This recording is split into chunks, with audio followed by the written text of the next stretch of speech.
Homer's biological father is not Abe, but a billionaire. Homer studies this letter carefully, trying to infer the identity of the letter writer from the surname. Lisa suggests doing a paternity test directly. Abe is sad because they question that he is Homer's biological father, and he sits alone in a wheelchair waiting for Homer to apologize. At this moment, Homer lies in bed, feeling very torn inside. In his memory, the image of his father gradually blurs.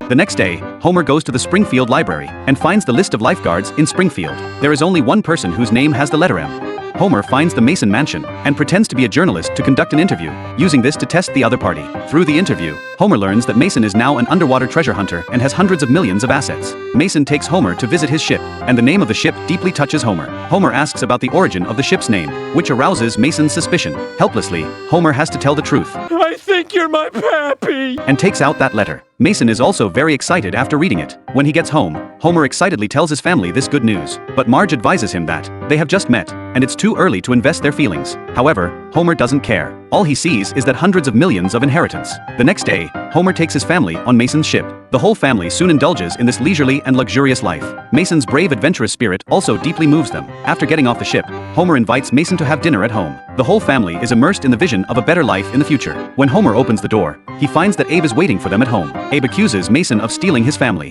Homer still doesn't care. At this time, Marge suggests that they should do a paternity test. Homer goes to the hospital. After a long wait, the test result finally comes out. Homer's biological father turns out to be Mason. Abe is sent back to the nursing home, and he loses everything. Marge takes the children to visit him. But without the blood relationship, everyone's relationship becomes distant, and the only topic they have left is the fan on the table. Abe is curious why Homer hasn't come to see him. No, but he told us to say hi. On the other hand, Homer follows Mason on a treasure hunting trip. Mason happily introduces Homer to his employees. Then the two of them dive into the deep sea, where there are nuclear wastes all over the seabed. Soon Homer and Mason get separated. Homer chases after a ray of green light, but he doesn't realize that it's just a contaminated fish. He gets stuck in the reef, and when he struggles violently, he breaks the oxygen cylinder, and the oxygen in the cabin is quickly exhausted. At this moment, all he has in his mind are the memories with Abe. He grows up from an ignorant boy, and the back of his father is no longer straight. The two seemingly parallel life tracks now completely blend together. When Homer wakes up, he finds himself lying in the hospital, and everyone is by his side. Homer says that he wants to have a private talk with Abe.